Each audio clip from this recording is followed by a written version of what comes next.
I sent a selfie to my boyfriend. Do I look pretty? Can you post my photo on your social media?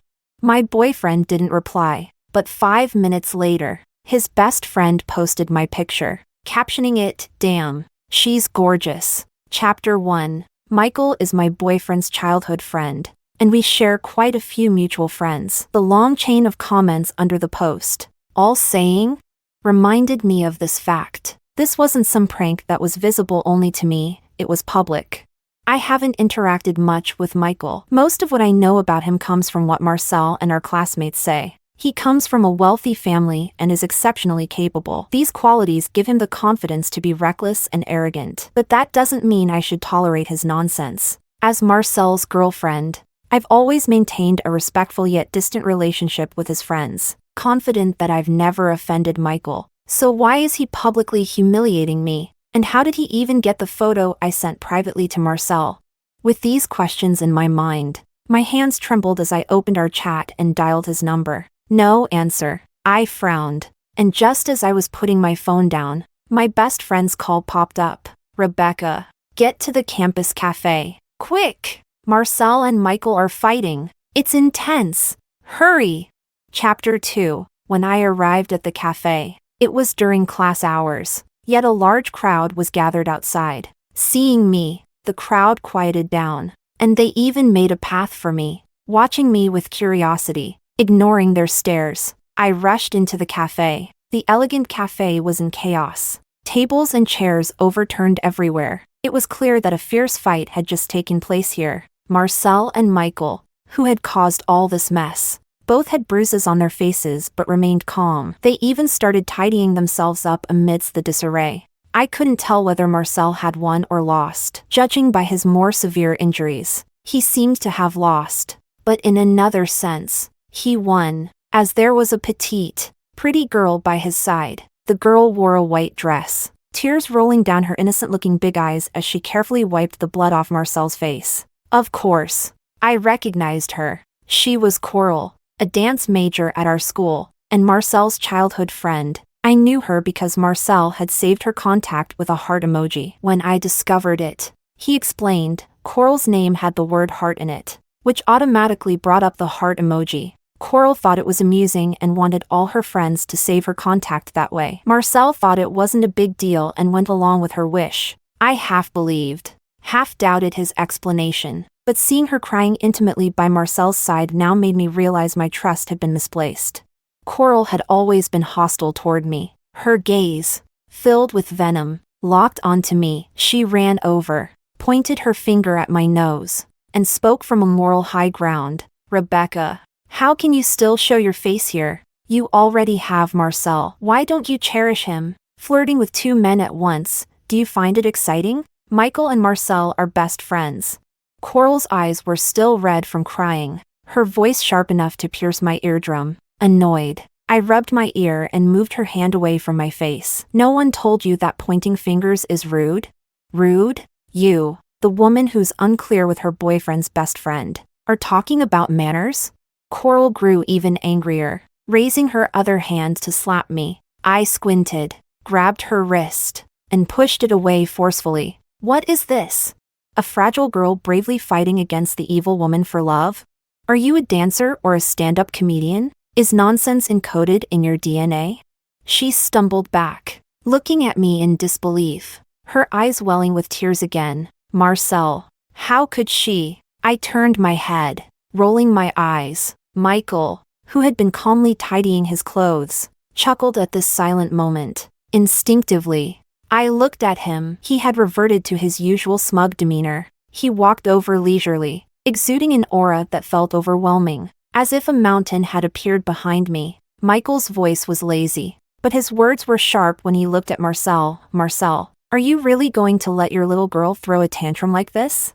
Coral, who was hostile to me, clearly softened her tone when addressing Michael. "Michael, what spell did she cast on you that makes you protect her? You've been friends with Marcel for years. Is your friendship worth less than some girl? To me, you're different from Rebecca. At least you're reasonable." Coral knew how to insult one and flatter the other, but she had picked the wrong person. Michael, immune to such manipulations, took a step back, seemingly avoiding Coral's flying spit. This action made Coral awkwardly wipe her mouth. Michael said disdainfully, "Don't flatter me. Everyone in our neighborhood knows I'm unreasonable. You're talking sense to the wrong guy. This is our mess. Rebecca didn't do anything. If you want to talk about reason, she's got the most of it. And let's say you can run off crying to Marcel. Why can't I stand up for Rebecca? Let me make this clear, whether I'm reasonable or not depends on her. Today, I'm here to back her up. No questions asked. Got it?" He spoke quickly, but his logic was clear, his words striking the ground, firm and undeniable. Marcel looked over, slightly stunned. I guess he couldn't understand when Michael and I had gotten so close. Even I was confused. Amidst my confusion, a strange warmth spread through me. After my parents passed away, I had lived with my uncle, forced to mature sooner than others my age. I was used to facing everything alone. But now, someone stood up for me, without hesitation, even though I didn't know why. It moved me.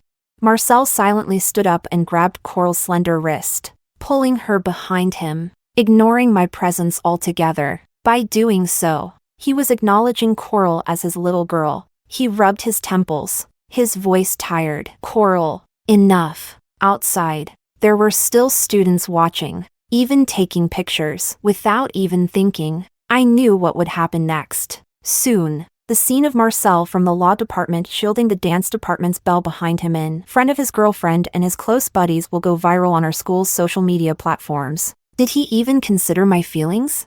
Chapter 3. I took a deep breath, trying to stay calm as I walked up to Marcel. He was sitting in a chair, his back straight, still looking as composed as ever, refusing to look at me, but I needed an explanation. "Marcel, about the social media post and what I just saw, do you have an explanation for me?" A long 10 seconds of silence followed. "What you saw is what it is. I have nothing to explain." The indifference in his tone, the underlying message was clear. Can you put up with it? If you can, we stay together. If you can't, then leave. So much for the saying that it's easy for a girl to win over a guy in a relationship. If the girl is too proactive, it never ends well. My chest heaved up and down uncontrollably for a few moments. "No explanation?" I asked, a bitter smile forming. "Then let's break up." "Sure, whatever you want." His tone was flat, emotionless. It reminded me of the day I confessed to him. I had rehearsed my confession for 3 or 4 days, nervous to the point of stuttering. In the end, his response was lukewarm. "Okay, let's give it a try." I looked down at him quietly for 3 seconds, then turned and walked away. Chapter 4. As I walked out of the cafe, a breeze brushed past me, carrying away most of the tears in my eyes. Michael jogged up beside me, tugging at my sleeve with a smile, as if we were close friends. "Shall we walk together?" I could tell he knew how handsome he was, and he was deliberately showing off in front of me, like now. He had just meticulously tidied himself up, yet he had left dried blood on the corner of his lips and a hint of redness around his eye, giving him a bit of a wounded hero look. I looked at the instigator of this farce, my feelings mixed. I wasn't stupid. The moment I saw Coral beside Marcel, I understood what had happened. Most likely, Marcel had a beauty by his side and couldn't be bothered to reply to my message. Michael must have found it unacceptable and chose this way to remind me. Though his approach was a bit odd, at least his intentions were good. It was rare for Marcel to have such a well-meaning friend. I asked him, "Where to?" "Nowhere. Just thought we could walk a bit together." "All right." His smile widened, and he followed happily behind me. Coming out of the drama, with Michael, who was always a topic of conversation, following me, we turned quite a few heads as we walked through campus, almost a 200% head turn rate. The stairs were annoying, but they suddenly made me think of something. "By the way, delete the social media post." "Do I have to?"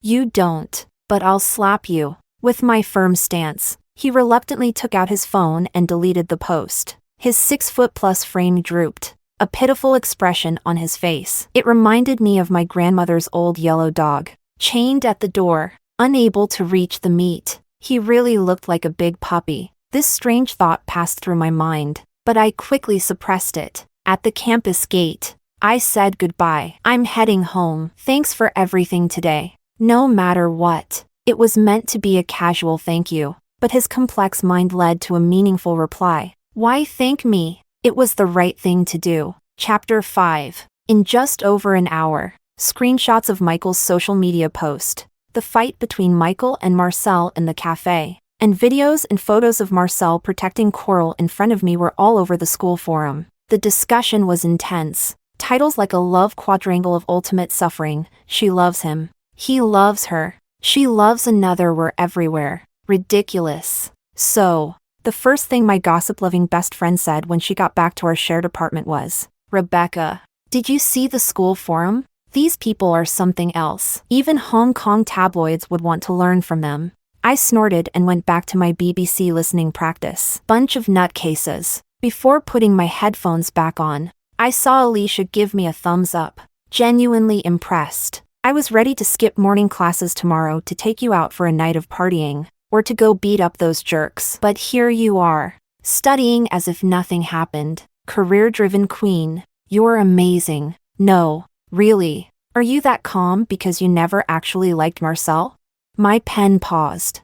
Marcel was my first love. It was love at first sight for me. We met when I got injured during my freshman military training and had to go to the infirmary. The nurse, probably used to seeing so many injured students, applied the medicine without any gentleness, her tone equally harsh. As she treated my wound, I winced from the pain, and she scolded me, holding my hand still. "I'm putting medicine on you. Why are you flinching? You girls are all spoiled before college. So sensitive. Let me tell you. No one's going to pamper you in college." She didn't know that my parents had passed away when I was very young. No one had pampered me. I just had a low tolerance for pain. Just because a child has no parents doesn't mean they lose the right to be afraid of pain, right? It had only been 3 days since I arrived in this unfamiliar city, and I was already being scolded. Thinking of my parents, I felt overwhelmed with sadness. But my family's story had always been my sore spot. I never willingly brought it up to anyone. This time was no exception, so I bit my lip and turned my head, swallowing my tears and cries. That's when I met Marcel's indifferent gaze from where he stood guard. He was a volunteer on duty, wearing a white t-shirt, standing straight, exuding an aura of cool detachment. He walked up to me. "Ma'am, this student has a deep wound. Could you be a little gentler, please?" He paused. It's not easy being away from home for the first time. Marcel was only a year older than me back then, but he had a maturity far beyond his age. He spoke in such a measured way, gentle and considerate, without offending anyone, that it was impossible not to listen to him. The nurse even blushed slightly at his words, feeling her gentler touch. I looked up at Marcel gratefully, under the fluorescent lights. His sharp, cold features seemed softer. He raised his eyebrows and gave me a polite, distant smile. In that moment, I felt something different inside me. I knew I probably liked him. That night, my best friend and I chatted before bed. She first interrogated me about Michael, then sighed. Marcel was such a good guy. How did he change so quickly?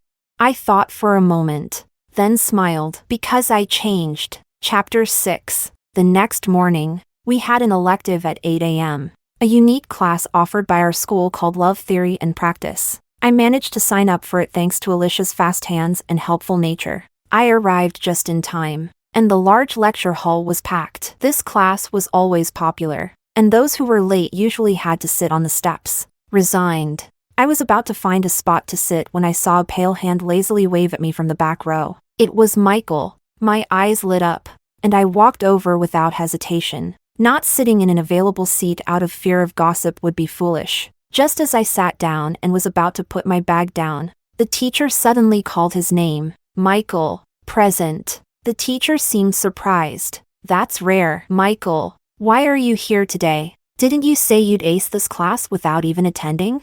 Michael was good-looking, smart, and well-liked by both students and teachers. He chuckled, relaxed and casual, joking with the teacher. "I missed you, sir." The teacher laughed, glancing around our class. "I think you missed one of the pretty girls in our class." The whole class erupted in laughter, with everyone looking in Michael's direction. Naturally. They also looked at me, ignoring the curious stares. I calmly took out my vocabulary book and placed it on the desk. From the corner of my eye, I saw him smile calmly and say, "Yes, I missed her, so I'm here to make sure we both ace the final." Chapter 7. Flirtatious words can be ignored, but Michael's staring at me with bright eyes, resting his head on his hand for the entire class, was hard to dismiss. Halfway through the class, I couldn't take it anymore. I closed my book and whispered, "Have you looked enough?" "Not enough. I love looking." I was speechless. "You posted about me, saved me a seat. Do you just feel bad for me because I got cheated on? Or what?" "What do you mean? Feel bad? Of course. I want to chase you." He added the words I hadn't said out loud, straightforwardly. Using his notebook to shield us from view, he leaned closer, blinking at me. "Haven't I made it obvious? Is it that hard to guess?" I quietly shifted away. "I just broke up with your friend yesterday, and you're telling me you want to chase me today. Isn't that a bit tasteless?" "Really? I thought you became single yesterday, and I've already held back until today to confess." I'd say I'm quite restrained. Chapter 8. A guy like Michael, with his looks and charm, was never short of girls around him. Marcel had once called him a winner among women. I agreed wholeheartedly. Besides, Michael probably didn't know that when Marcel said that, he still had lipstick marks on his neck. It was ridiculous. I ignored him. The bell rang, and I packed up my things to leave. As luck would have it, I bumped into Marcel at the staircase. Even with people around us watching out of curiosity, he maintained his aloof, composed demeanor, though he was putting up an act. The dark circles under his eyes hinted that he hadn't slept well. That gave me some satisfaction. He handed me a book I had lent him. I took it, ready to leave, but he stopped me, his usually calm voice now tinged with urgency. "Rebecca, can we talk about Coral and Michael? I'm busy. I have class. I have your schedule." He was persistent. "It won't take long. I really need to talk to you about you and Michael." Of course, I knew Marcel had my schedule, but he had always been someone who respected boundaries. He should know this was just an excuse. To me, fighting or getting entangled with an ex was undignified. If he's just a passerby in my life, he shouldn't take up any more of my time. I stepped back, my expression and tone calm as I cut him off. "I heard everything I needed to hear yesterday. Nothing else matters today. If you want to know about Michael, you can talk to him yourself. I'm busy, so let's not waste each other's time." Without waiting for his reaction, I turned and walked down the stairs. On the next landing, I ran into Michael, eavesdropping. He stood in front of me, flashing a bright smile. "Rebecca, what can I do? You're so cool. I can't help but like you." Goosebumps ran down my arms. "Has anyone ever told you you're really cheesy?" First time confessing. So what if I'm cheesy? My feelings are overwhelming, and I can't help it. There wasn't a hint of embarrassment on his handsome face. Instead, he tilted his chin slightly. "Besides, isn't chasing a girl supposed to be a bit over the top?" "Chasing my foot." I glanced at the faint red mark on his neck, hidden under his collar, and snorted. I shoved the book Marcel gave me into his chest. "Suit yourself. Life is short. Just endure it." Chapter 9. The next day was the weekend. In the evening, feeling bad for my breakup, Alicia, who was usually a cheapskate, offered to take me out for dinner at a nearby restaurant. The place was packed, so we got a small table near the private rooms. Though it was noisy, we made do. As we were ordering, I heard my name from one of the nearby private rooms. "Do you know Rebecca from the translation department? Damn, she's got that seductive innocence. Isn't she the one who caused Michael and Jean to fight? The translation department really has some high quality. She's like a modern-day seductress." "You don't get it, man. Some girls are just a facade. Deep down, they're wilder than anyone. Otherwise, why would a guy like Michael, who has no shortage of girls, fall for her?" "I don't know. Coral seems nice too, but you know the saying, nothing's better than dumplings. And nothing's more fun than..." He didn't finish, but the private room filled with knowing laughter. "Disgusting." Alicia clenched her fist and slammed the table. Standing up. Damn. What a bunch of jerks. I'm going in there to flip their table. I let out a deep breath and grabbed her wrist. But with my other hand, I was ready to grab a chair and rush in. In that split second, a dark figure moved past me. He looked familiar. Facing him, Alicia recognized Michael first. We watched as Michael grabbed an empty beer bottle and walked into the room. Holy crap. He was crazier than me. If he smashed that bottle on someone, he'd end up in jail. Worried he'd cause trouble, I put down the chair and followed him. He walked in, his face dark, and the bottle shattered on the ground with a loud smash. The sound echoed in the enclosed room, cutting off the laughter. Michael's back exuded a dangerous aura, cold and menacing. He had barged into someone else's private room and done something so alarming. Yet he was calm, even speaking in a composed tone. What were you saying just now? Tell me again. To my face. His voice carried a clear hint of violence. Seeing this, Alicia pulled me back a couple of steps, leaning against the doorframe, excited. Holy crap. Michael's like a god descending. Isn't your heart racing, Rebecca? I stayed silent. Why did Michael keep standing up for me? If he genuinely liked me, I didn't believe it. After all, this was the guy who came to flirt with me with hickeys still on his neck. If Marcel was a subtle playboy, then Michael was an obvious one. What's wrong? Weren't you guys talking loudly just now? The silence in the room seemed to test Michael's patience. He casually picked up another beer bottle from the table, pointing it at the guy in white in front of him. No one wants to talk? You. Speak. The guy, terrified the bottle would be smashed on his head, broke into a cold sweat. Michael, we just heard rumors. Michael sneered. He then looked at the door and called out, Rebecca, come in. You saw us? Of course. When Michael spoke to me, his tone softened significantly, but when he turned back, his gaze was murderous again. Apologize to her. The once arrogant guys quickly got up, apologizing to me one by one, though it was a bit dramatic. Using power to get justice was oddly satisfying, like fighting fire with fire. As we were about to leave, I heard Michael still scolding them. Shame on you guys. Couldn't even get the story straight? All right. Let me spell it out for you. Marcel's a jerk. I'm Rebecca's simp. And Rebecca? She didn't do anything. If you've got a problem, come at me or Marcel. Mainly Marcel. Got it? Those cowards eagerly agreed. Of course. And with that, it ended. But we lost our appetite for dinner. We strolled down by the river. Michael stuck close to me like a dog wanting a treat. Yes. His expression reminded me of my grandma's dog, wagging its tail for food. I couldn't help but laugh. He didn't know why I was laughing and scratched his head, a bit embarrassed. What's up? Did I look funny running just now? I blurted out. No, you just remind me of a puppy, but I regretted it immediately. It wasn't very polite, and Michael and I weren't that close. He paused, then smiled. Do you like puppies? Then I can be one.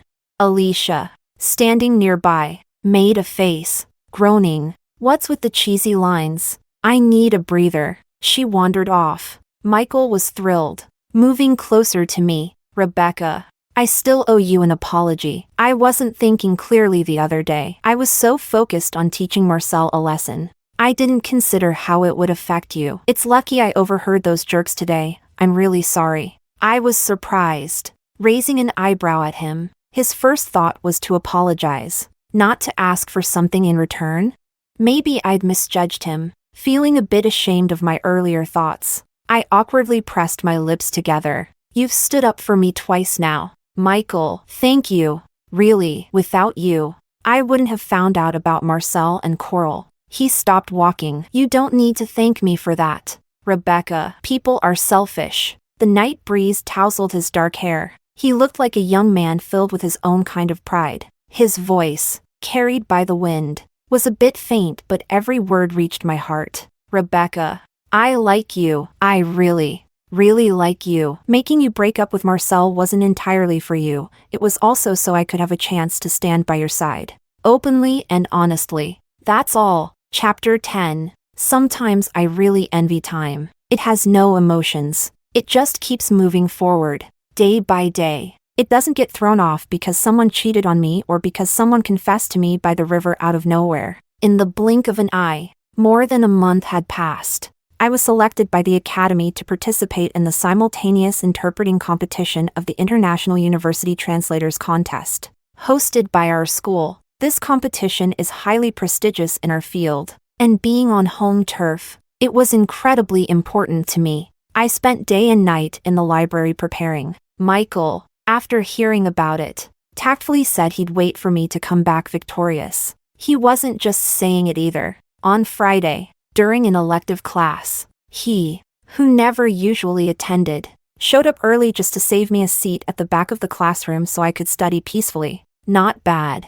But Marcel wasn't as considerate. He somehow found out that Michael and I were seeing each other, believing the rumor that Michael saved a seat for me every week and that we were getting along famously. For several days, he bombarded me with harassing messages day and night. Rebecca, are you really with Michael? You know Michael switches girlfriends like clockwork. I want to talk to you. Coral is really just my neighbor's younger sister. I've watched her grow up. The one I've always liked is you. Rebecca, don't be fooled by Michael, okay? I finally couldn't take it anymore and blocked him. Peace lasted only a few days before I heard from others that he was now dating Coral. Coral proudly posted a picture of their tightly held hands on social media. Caption, "True love is never too late." To this, Alicia practically wanted to curse them both, scumbag and a wench. Disgusting. I glanced at her over my vocabulary book and smiled. Instead of focusing on this, why don't you go pass your CET6 exam first? She sighed again. Rebecca, you know how to love and let go. You're our role model. I quite liked that. Knowing how to love and let go. If university for me was like a non-swimmer trying to swim for the first time. Then Marcel, who showed up during military training and helped me out, was like that first flotation device. Now, I no longer dwell on what I felt for that flotation device, because I've learned to swim. In this new world, free from familial ties, I'm like a fish in water, doing what I love and moving toward my childhood dreams. I don't need anyone to save me from the water, because I am Rebecca, born to explore the vast ocean by my own strength. Chapter 11. Though busy preparing for the competition, I never missed a class. Every day, without fail, I'd get up at 6 to listen to practice tapes by the school's lake, arriving at the classroom just on time. In the past weeks, at this time on Fridays, I would always see a pair of hands waving at me from the very back of the lecture hall, and Michael's bright smile. But today, he wasn't there. Habits are a terrible thing. Like how, after years of getting up at 6, I could wake up without an alarm clock, without the boisterous Michael beside me. I found it oddly unsettling. I frowned as I sat in an empty seat. The classmate beside me said, "Michael couldn't come today because he's sick, so he asked me to save you a spot." That's how I learned Michael was sick. In my mind, he was as strong as an ox. How could he be sick? He couldn't make it to class because he was ill, but he still remembered to ask someone to save me a seat. And yet, he didn't remember to tell me? After all, we've been desk mates for over a month. A series of questions swirled around my mind like a dark fog. After misspelling the simple word riposte 3 times in a row, I threw down my pen in frustration. I decided to go check on him. Chapter 12. Michael is a local, but his parents are abroad most of the time for business. In his 300 square meter downtown apartment, he lived alone. When I asked for his apartment password, he cheekily told me, "Hee, it's your birthday." I was quite shocked. Sick as he was, he still got up just to change the password to flirt with me. Maybe he really did have some genuine feelings for me. When I walked in, he was slumped on the couch in a white tank top, playing video games. His toned body was fully displayed under the tank top, exuding male hormones. Compared to the refined Marcel, Michael was clearly the more aggressive type, but the fever patch on his forehead and the purple Kuromi blanket wrapped around him added a touch of softness. "You're here?" He smiled, set aside his controller, and dutifully put on a mask. I saw the red veins in his eyes from the fever. He really did seem quite sick. His voice was nasally too. I checked online for viral flu. Staying 3 meters apart should keep you from catching it, but your health is too important. So just to be safe, you should keep at least 5 tiles away from me when talking. Holding a fruit basket, I stood there dumbfounded by his words. Annoying. Can't stand someone being so considerate of me. Kind of like it though. Also, Michael was just like a loyal little puppy.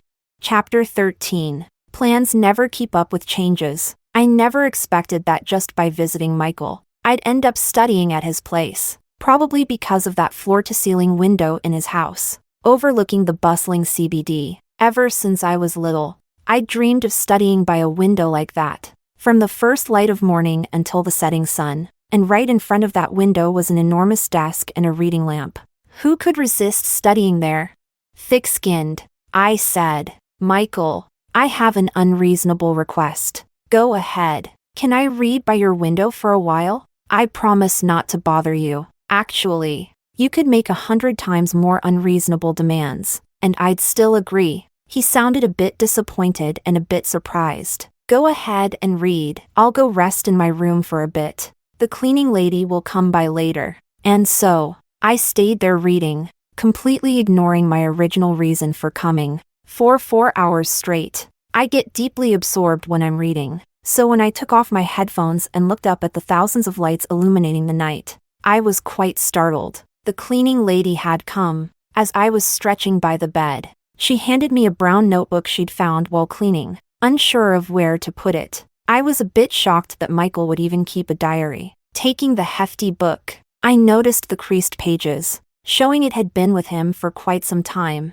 So pure-hearted. Michael, just how many surprises do you have up your sleeve?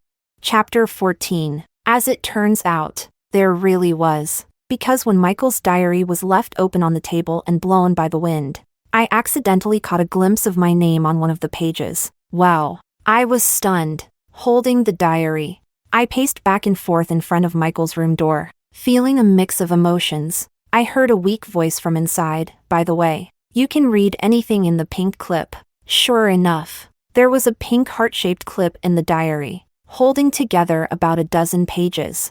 2021-9-2 Today I did a good deed. Went out of the campus to buy a pack of cigarettes and ended up helping a junior move her luggage. Not that I'm overly kind-hearted, but everyone else had their families with them, and she was alone, crying. Her eyes all red, reminded me of the rabbit I had when I was a kid. 2021-9-10 Ran into the bunny junior again on my way to play basketball. How did I not notice she was so pretty before? Guess my mom was right. Never make a girl cry. They always look better when they're not crying. 2021-9-13 Today, while helping my roommate manage the rant page, I think I ran into the bunny junior again, though it was anonymous. I could tell it was her from her story about crying on her own while taking the train to start college. Here I was, a grown man at my desk, comforting her while bawling my eyes out. Damn, I'm such a jerk for letting her carry 2 bags by herself that day. If I'd known, I would have helped her carry more. 2021-10-5 Ran into the bunny junior again at the internet cafe near campus.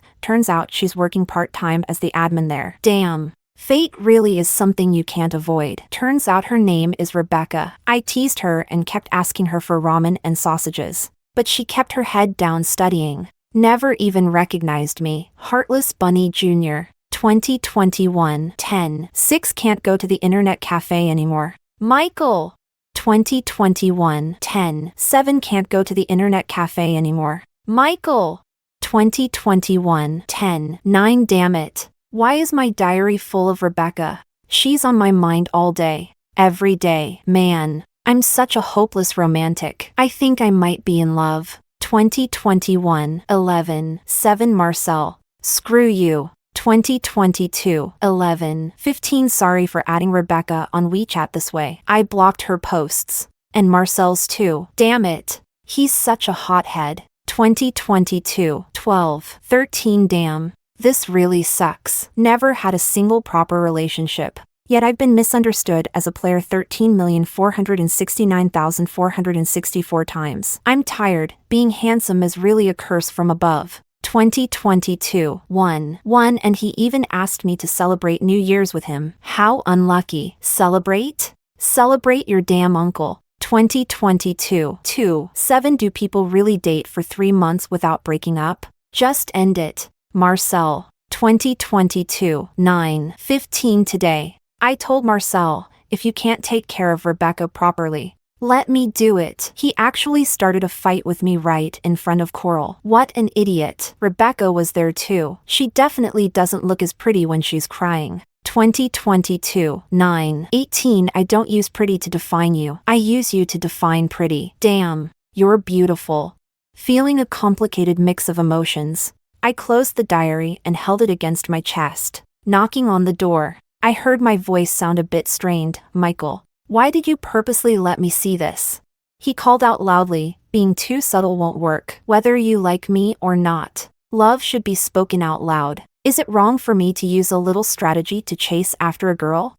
Chapter 15. There's just no dealing with Michael. My head was buzzing, my heart racing out of control. I practically fled his house in a panic. My thoughts drifted back to my early days in college as I recalled the words in his diary. That year, my cousin was also starting university, so it was natural for me to go to school alone. But seeing most of my classmates surrounded by their happy families, I couldn't hold back my tears. Back then, I cried a lot. That day, I really did meet a kind senior, but I was too busy being sad to remember what he looked like.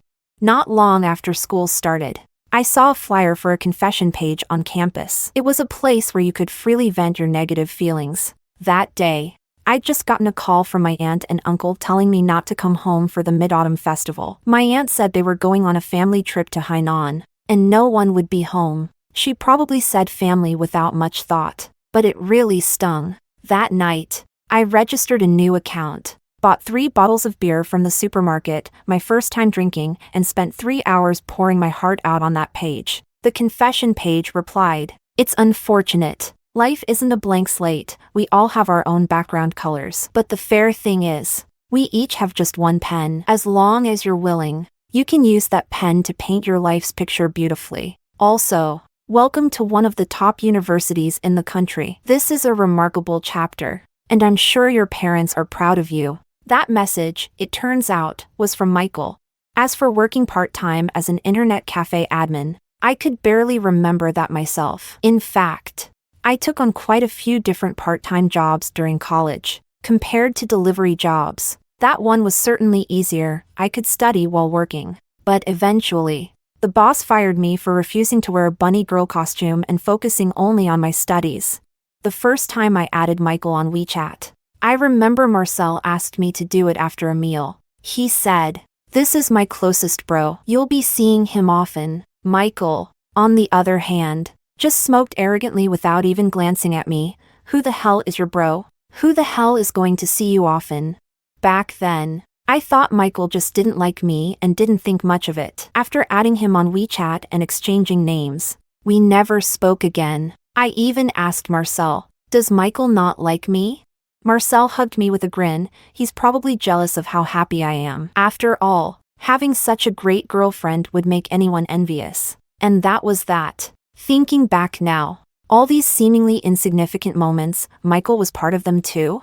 If that's the case, it really is a case of meeting too late. Chapter 16. 5 days later, the simultaneous interpreting competition that I'd spent over a month preparing for was held at our university as scheduled. Top talents from nearly 30 universities across the country and beyond gathered together. The pressure was immense, and before the competition, I was so nervous I felt like throwing up. It was Michael's nonsense that helped me relax. Hard work pays off. In the end, I didn't disappoint my mentor and won first place in the solo category. Standing on the podium, with the spotlight on me, surrounded by flowers, applause, and cameras, the host asked if I had anything to say. I took the microphone, looking at Michael in the audience, who was waving at me wildly, ignoring everyone else. I was so overwhelmed I almost cried. Someone once told me that life isn't a blank slate. We each have our own background colors. Today,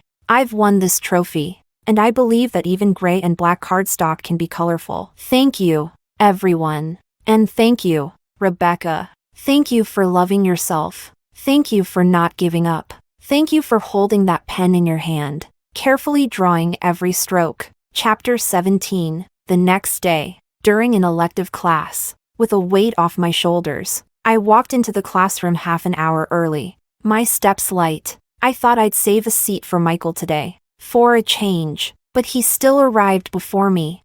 In the large classroom, he was the only one sitting in the far corner, waving at me, morning, champion, just like yesterday. When he was in the audience, I walked towards him, down the steps. How early do you come every day? Earliest today. Why?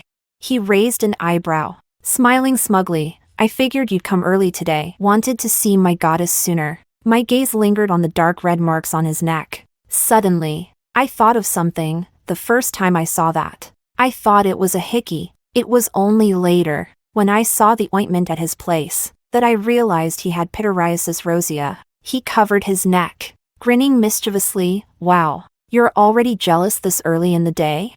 Yeah, whatever. I brushed him off as I pulled out my vocabulary book from my bag. Michael's pupils widened in disbelief, and he pressed down on my book. You're still studying? Didn't you just finish the competition? I pulled the book back, disagreeing. I want to be an excellent interpreter. Language learning is a lifelong pursuit. So when do I get to be part of your lifelong pursuit? His voice suddenly dropped, eyes locking onto mine intensely. The air between us grew thick. What? I looked up at him, my heart pounding. What I mean is, Rebecca, I've been paying close attention to this class. I think I've got the theory of love down. So, he paused, looking at me pitifully. Can I give it a try too? I really want a perfect score. Sis, it means a lot to me. I think people's thoughts are truly the most changeable thing in this world. In this same seat, not long ago, I was so resistant to Michael's advances. But now, I couldn't resist the look in his eyes. Maybe it's because he already knew the darkest, weakest parts of me, yet still chose to embrace me like a loyal puppy. Last night, at the celebration party, Michael and I talked openly about my feelings for Marcel. I said Marcel was like my flotation device. Michael's first reaction was to ask, then what am I? I didn't give him an answer. But today, I had one. I took Michael's hand, the warmth making my heart tingle. The connection of our bodies touched my soul. Michael, you're the partner I want to explore this vast ocean of life with. Hand in hand, then let's give it a try. After all, GPA is really important to me too. After a brief silence, Michael's eyes grew slightly red. Damn, I heard Michael quietly curse. I have an unreasonable request. Go ahead. Can we step out of the classroom for a moment? I want to kiss you, but it doesn't feel right here. We both laughed together,